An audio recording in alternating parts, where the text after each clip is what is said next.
ওয়ালাকিন ইয়ানালুহুত তাকওয়া মিনকুম। এই কোরবানির জীবনের ত্যাগ স্বীকার করো। ইব্রাহিম নবী কোরবানির ত্যাগ করলেন নিজের কলিজার টুকরা সন্তানের সুরের নিচে দিয়া। আর তোমার সন্তানের সুরের নিচে দেওয়া লাগবে না, বরং তোমার কোরবানি হবে তুমি আল্লাহর পথে চলো, তোমার পরিবার তোমার সন্তান আল্লাহর পথে চালাও। এটাই হবে বড় কোরবানি। এরে নবীর উম্মতের দল, আর পশু যে কোরবানি দিবেন এটা তো একটা নমুনা। আল্লাহ এই ক্ষেত্রে বলে পশুর রক্ত আর এগুলো কিছু আল্লাহর কাছে পৌঁছে না। মক্কার মুশরিকেরাও বাইতুল্লাহ কাবাগরটারে সম্মান করত। কোন পশু জবাই করলে রক্ত নিয়ে বাইতুল্লাহ মাইকা দিত, বরকত মনে করত দেওয়ালে। মুসলমানেরও একবারই চিন্তা করলো তা আমরাও মাখি। আল্লাহ তখন আয়াত নাজিল করলেন, লা ইয়ানালাল্লাহা লুহুমুহা ওয়ালা দিমাউহা ওয়ালাকিন ইয়ানালুহুত তাকওয়া মিনকুম। আল্লাহর কাছে পশুর গোশত পৌঁছে না, রক্ত পৌঁছে না, বরং তোমার তাকওয়া। তুমি কোরবানি দাও কেন? মানুষকে দেখানোর জন্য নাকি আল্লাহর রাজি খুশির জন্য? তোমার কথার দ্বারা টের পাওয়া যাবে। তুমি যখন বলো কোরবানি না দিলে মানুষে কি করবো, মানুষে কি করবো, বোঝা গেল তুমি মানুষের জন্য কোরবানি দিয়েছো। 2 নাম্বার, মানুষের জন্য কোরবানি যে দিছো তার প্রমাণ হলো 200 টাকা চামড়া বেচলে ভাগে পাবা 7 জনে 200। যখন বলে ভাই মাদ্রাসায় চামড়াটা দিয়ে দাও, তখন 200 টাকার লোক তুমি সামলাইতে পারো না। তখন বলো চামড়া আমার এলাকায় গরিব আছে, আমার ফ্যামিলিতে। ওরে বাবা, তোমার গরুর 7 ভাগে 10,000 20,000 টাকা পড়লো। যদি আরো 500 টাকা চাইতো দিতেন না? দিতেন। তাহলে ওই 500 টাকা গরিবের দাও, আর তোমার চামড়াটা তুমি ফ্রি ভাবে মাদ্রাসায় দিয়ে দাও। তাহলে তোমার এই চামড়ার দ্বারা গরিব সহযোগিতা পাইল, আবার ইলমে দ্বীনের জন্য সহযোগিতার রাস্তা খুলে গেল। কিন্তু সাবধানতা অবলম্বন করবেন মাদ্রাসাওয়ালারা। বর্তমানে সিন্ডিকেট চলতেছে বড় কঠিন। চামড়ার দাম নাই নাই নাই নাই নাই নাই, ফ্রি দিলেও দেখা যায় ছাত্রদের রাইখা যেই টাকা পয়সা খানা দানার খরচ, চামড়া বিক্রি করলো সেই সমান খরচ আর পাওয়া যায় না। তবে যেহেতু নিয়ম চালু যদি থাকে, ওই নিয়ম বন্ধ করা যাবে না। তবে অনুরোধ, মাদ্রাসাওয়ালারা কেউ টাকা দিয়ে চামড়া কিনবেন না। ফ্রি যদি দেয় তাহলে চামড়া নিবেন, না হয় দরকার নাই। কারণ এখানে শকুনের থাবা পড়েছে। মাদ্রাসাওয়ালারা আগায় যায় নাকি এই জন্য বেঈমানের মাথা গরম হয়ে গেছে। অতএব ওয়া মাকারু ওয়া মাকারাল্লাহ ওয়াল্লাহু খায়রুল মাকিরিন।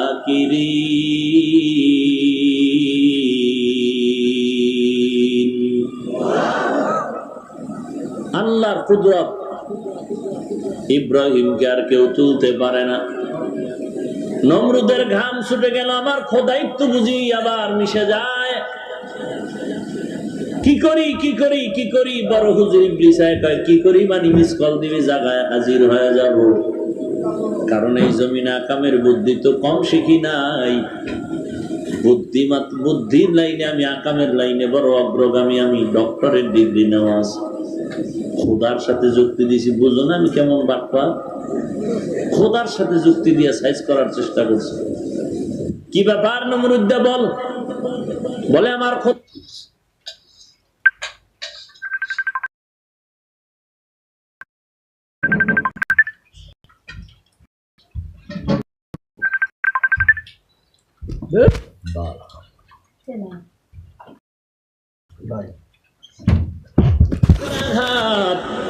ইব্রাহিমকে আগুনে ফেলতে পারি না। হাজার হাজার মানুষ যদি দেখে আমি আনসাকসেস হয়ে গেছি, আমার উপরে সবার ভক্তি শ্রদ্ধা নষ্ট হয়ে যাবে। ইবলিস ডাক দিয়া কয়, রে ইব্রাহিমের এই সময় তোমরা কেউ ফলাইতে পারবা না। কারণ ইব্রাহিমের যেই রশিটা লাগাইয়া টানতেছে, রশি লক্ষ লক্ষ ফেরেশতারা ধরে রাখছে।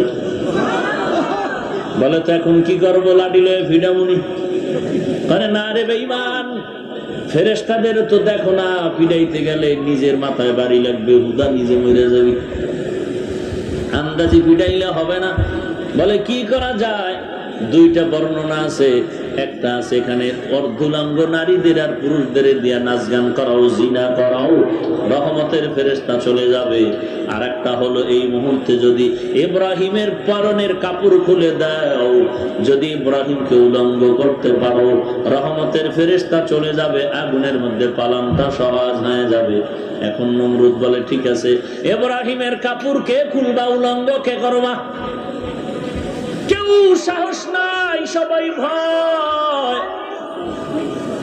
এবার দাঁড়ায় গেল ইব্রাহিম নবীর বাবা আজর, নিজে বলে আমি পারবো, আমার সন্তানের আমি বস্ত্র খুলে উলঙ্গ করে দিতে। যখন নমরুদ বলে যাও আজর তুমি পারবা, আজর এসে যখন ইব্রাহিম নবীর ফিতায় টান দিলেন, পায়জামা খুলল। ইব্রাহিম নবী বিনয়ের চোখের পানিটা ছেড়ে দিয়া বলেন, বাবা, দুনিয়াতে মা যদি সন্তানের আঘাত করে বাবার কাছে আশ্রয় নেয়, বাবা যদি আঘাত করে মায়ের কাছে গিয়ে আশ্রয় নেয়, রে বাবা, তুমি আমার জন্মদাতা বাবা হইয়া কেন আমার ইজ্জত নষ্ট করতে আসছো? তোমাকে আমি বুঝাইতে পারবো না। আসমান থেকে লক্ষ লক্ষ ফেরেশতারা আজ আমার দিয়ে তাকাইয়া দেখতেছে, তুমি আমার এমন লজ্জা দিও না। বাবা শুনে না, চোর শুনে না ধর্মের বয়ান। যখন প্রতিজ্ঞাবদ্ধ হইয়া ইব্রাহিমের পায়জামার ফিতা যখন টান দিয়েছে, আল্লাহ তাআলা জিবরাইল আমিনকে জান্নাত থেকে পাঠায় বলে, জান্নাতি পোশাক নিয়া ইব্রাহিমের গায়ে পরায়া দাও। কাদের কুদরত দানি বর কামাল, আনতা রব্বি আনতা হাসবি জুল জালাল, তুহি কাদের জলিলুল্লাহ জাহাদার, বহর হালে তুহি মেরা নিগাহদার। এবার ইব্রাহিম কি উঠাইছে, রহমতের ফেরেশতা তো নাই। যখনই আগুনের মধ্যে ফেলবে, জিবরাইল আমিন কানের কাছে মুখটা লাগায় বলে, ও ইব্রাহিম, কোন সহযোগিতার প্রয়োজন আছে নাকি বলো? ইব্রাহিম এখনো একটা পরীক্ষা হয়ে গেল। ইব্রাহিম ডাক দিয়ে বলেন, আমি এমন আল্লাহর গোলামি করি না যে আল্লাহ অন্ধ, যে আল্লাহ চোখে দেখেন না, কিছু জানেন না। ফাসায়াকফিকাহুমুল্লাহ, আল্লাহ বান্দার জন্য যথেষ্ট। ওয়া মাইয়া তাওয়াক্কাল আলাল্লাহ ফাহুয়া হাসবু, যেই বান্দা আল্লাহর উপরে ভরসা করে, আল্লাহ তার জন্য যথেষ্ট হয়ে যায়। মান কানা লিল্লাহ কানা আল্লাহু লা, যে ব্যক্তি আল্লাহর হয়ে যাবে, গোটা দুনিয়া সব তার গোলাম হতে বাধ্য হয়ে যাবে। নমরুদের এই আগুনের কাণ্ডর সময় জিবরাইল আমিন যেই কথা বলল, ইব্রাহিম নবী জবাব দিয়া বলল, আমার জন্য আমার আল্লাহ যথেষ্ট, তোমার কোনো সহযোগিতার দরকার নাই। আগুনের মধ্যে যখন ফেলানো হয়, উত্তপ্ত আগুন জ্বলতেছে, আল্লাহ তাআলা আগুনকে অর্ডার করে দিলেন, কুল্লা ইয়া নারু কুনি বারদান ওয়া সালামান আলা ইব্রাহিম, আকে লুতুফে খেশেরা ইজহার কর, বা খলিলাস নারে রাগল জারে কর, আকে লুতুফে খেশেরা ইজহার কর, বা খলিলাস নারে রাগল জারে কর। আল্লাহ তাআলা আগুনকে বললেন, রে আগুন, আমার ইব্রাহিমের উপরে কখনো যেন কষ্ট না হয়, আমার ইব্রাহিমের উপরে ঠান্ডা হয়ে যাবে আগুন। তবে সালামুন শব্দ দিয়া বললেন, এমন পরিমাণে ঠান্ডা হয়েও না যাতে করে আমার ইব্রাহিমের কষ্ট হয়ে যাবে। আল্লাহর নবী ইব্রাহিম আগুনে চলে গেলেন, আগুন এমন ঠান্ডা হয়ে গেল, নমরুদের মাথা গরম হয়ে গেল। ডাক দিয়ে বলেন, আগুন, তোর এত ক্ষমতা এখন কেন দেখাও না? আগুনের জবাব এসে গেল, রে নমরুদ, তুই যে আল্লাহর গোলাম, আল্লাহ যে তোরে বানাইছেন, আমি আগুনেরও সেই আল্লাহ বানাইছেন। তুই গাদ্দারি করতে পারো, আমি গাদ্দারি করতে পারি না।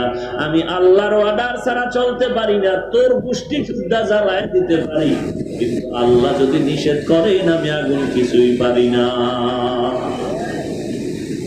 প্রায় 40 দিনের মতো ইব্রাহিম নবী আগুনের মধ্যে সূক্ষ্মতার সাথে বসবাস করলেন। এরপরে আগুন থেকে বের হয়ে গেলেন।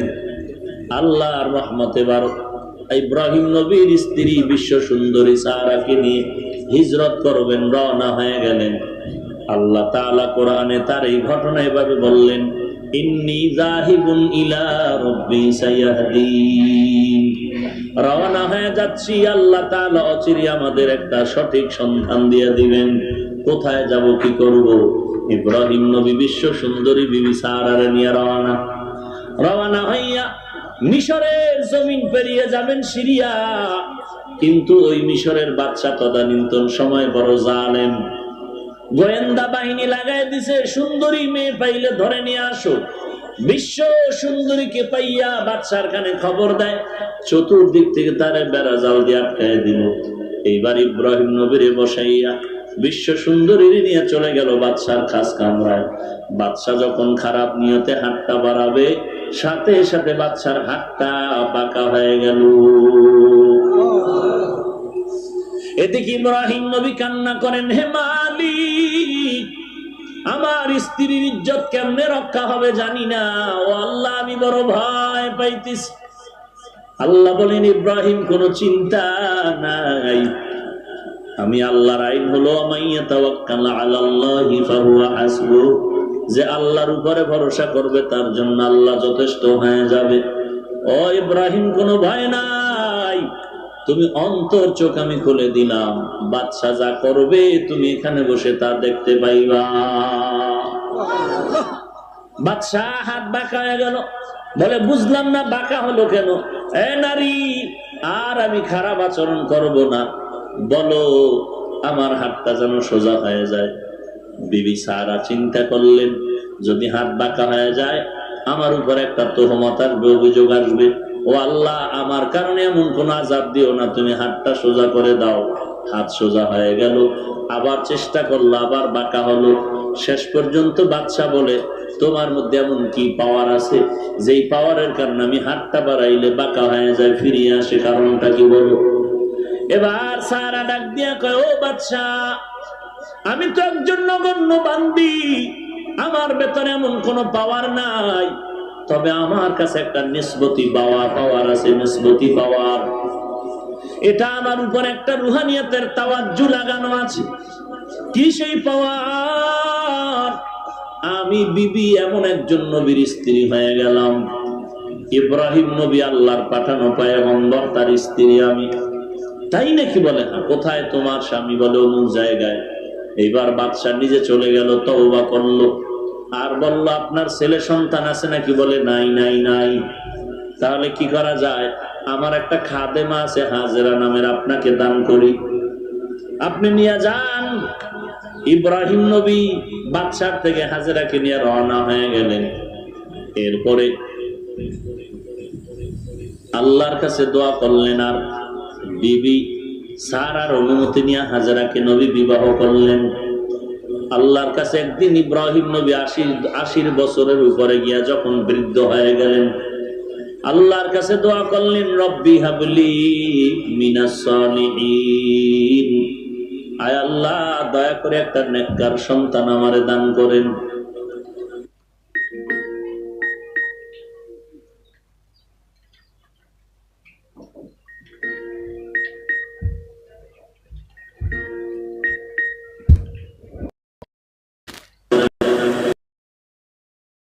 বোনেরা, ও ভাই, ও বৃদ্ধ বাবাজি, বারবার ইমাম সাহেবরে গিয়া বলেন একটু দোয়া করেন সন্তানের জন্য। আর মোলামা পাইলে দোয়া নেন, তাবিজ নেন, সন্তান হয় না কেন, হইল কথা শুনে না কেন।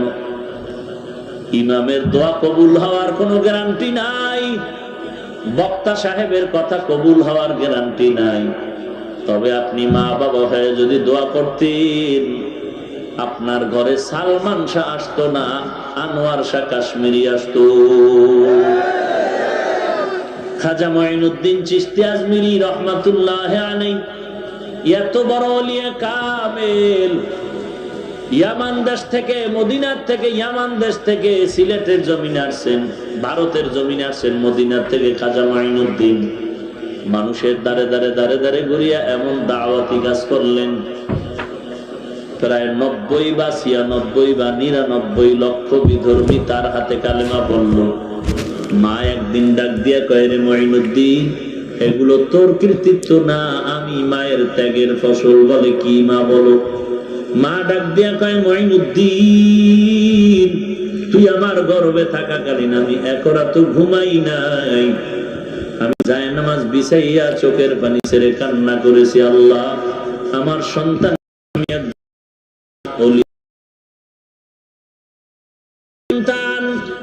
দুনিয়ার জমিনে